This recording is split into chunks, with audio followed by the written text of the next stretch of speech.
were you aware of 67 was always in the US was called the Summer of Love? Is that, Yeah. there was no mention of that in your book, but was there, was there, did you feel like this was the Summer of Love, or what was it called in the UK, or was it anything unique? I think in the UK, what did they call it? Flower power. Mm. You know, the Beatles did All You Need Is Love.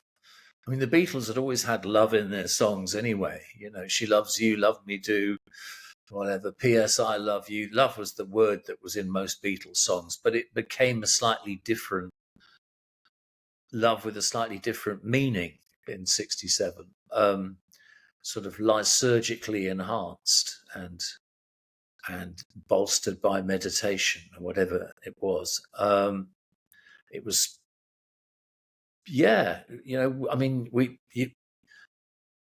communication wasn't like it is now, but it wasn't medieval. You know, you could read about what was happening in San Francisco, and we did, and we would, you know, we got records, sort of cheesy records, like If You're Going to San Francisco, Wear Flowers in Your Hair, which I've done a cover of in the album that's based on the book.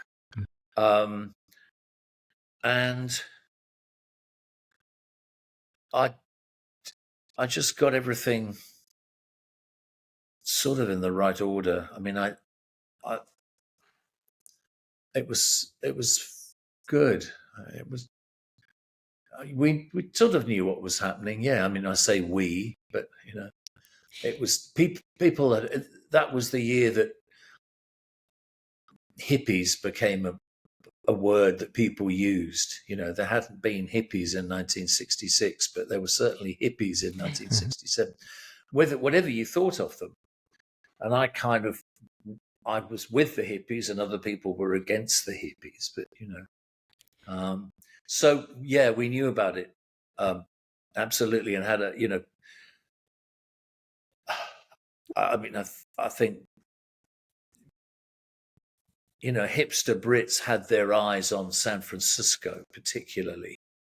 That seemed to be the epicenter of it. That's where George Harrison went when he went to the Haight. And I don't know whether hipster Americans had their eye on London or Cambridge or Canterbury, you know, but I probably loved Swinging London. Swinging London had been around for a while. So London was still swinging and San Francisco was grooving, you know.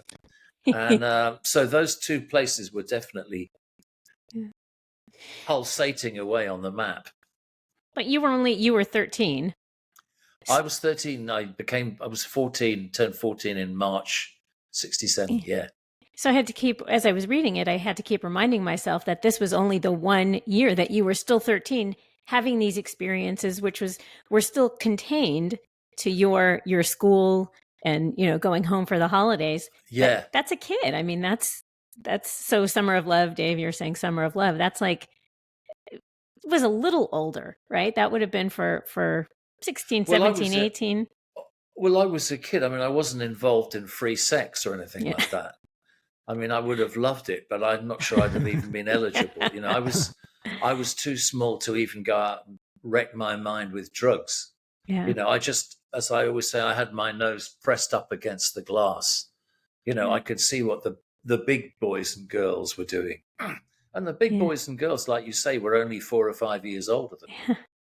Not a lot older. Yeah. But back then it's a big difference. Yeah. Yeah, and that's probably one of the things that gives the book its potency, is that I'm witnessing it, like you say, basically as a child. I'm too young to join in. I start going to my first gigs actually the following year, you know, and I have my first experience of hash, pot, marijuana, you know, in 68. But 67, I'm still in all senses a virgin, you know?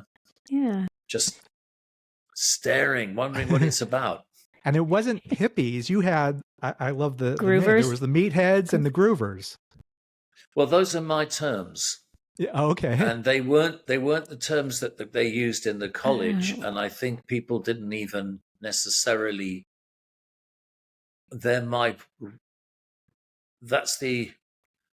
I've used those terms retrospectively, you know, People didn't identify as a meathead or a groover.